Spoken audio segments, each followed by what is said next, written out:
Speaker, my question is to the Prime Minister and asks, does he stand by his pre-budget statement, quote, "The key sector which is not saving right now is the government," end quote, and if so, what steps has he taken to increase government revenue? The Right Honourable Prime Minister. Speaker, yes, and to the second part of the question, our two tax packages have been broadly fiscally neutral, so don't count as increasing or decreasing government revenue. However, there are two important things we have done to increase government revenue without raising taxes per se. First was to cancel tax cuts in 2010 and 11 that had been planned by both Labor and National. This reduces our deficit by $1 billion a year and will result in $4.6 billion less borrowing over the forecast period. Second thing we've done is to give IRD $120 million to chase down tax evaders, which will result in more compliance and therefore more tax paid. The Minister of Revenue will have more to say about this in the budget. Dr Russell Norman. Thank you, Mr Speaker.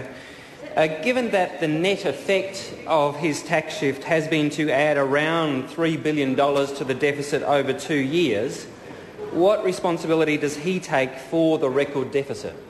The Right Honourable Prime Minister. Mr Speaker, the member is wrong in the assertion he makes. The tax package, not only being fiscally neutral, actually added to revenue over time.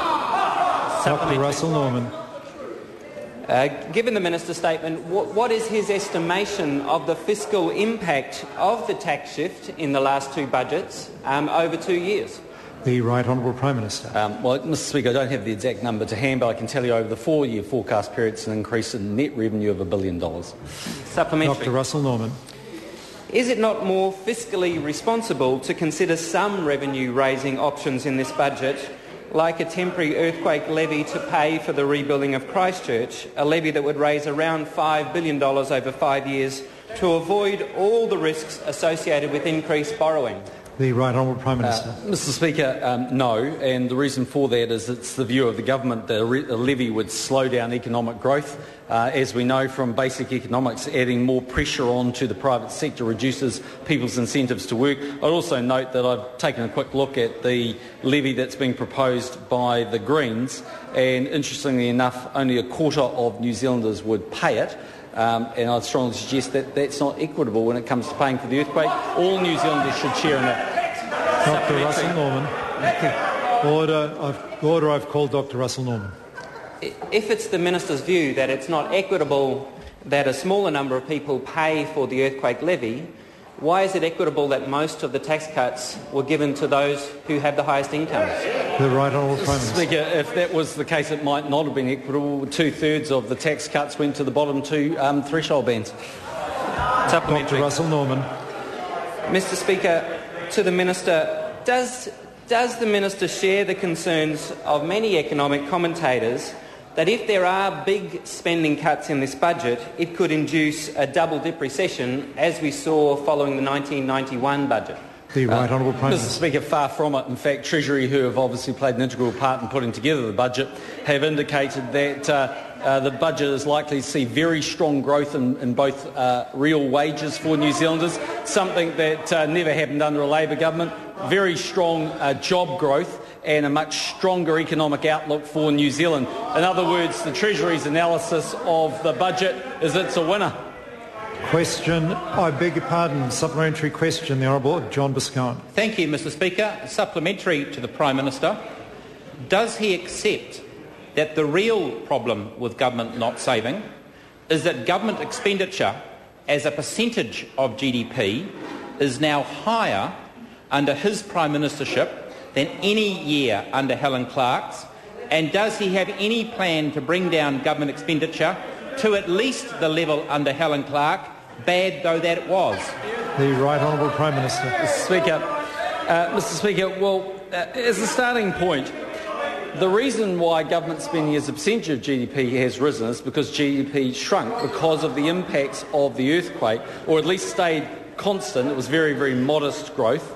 And yet the cost of the packages that we inherited and the spending program we inherited from Labor rose. That is exactly what happened when Roger Douglas was the Finance Minister in New Zealand, and he knows it. It went up year after year after year. And that's because that's what happens when you're going through a rebalancing phase in your economy.